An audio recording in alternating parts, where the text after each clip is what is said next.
தினமும் பசி இருக்கும். தேடல் என்பது உள்ளவரை வாழ்வில் ருசி இருக்கும்.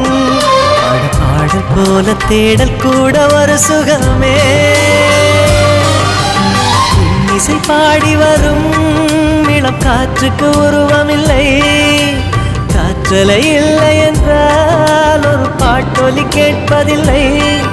ஒரு காலம் வருகையில் உள்ளம் கொள்ளை போகுதே.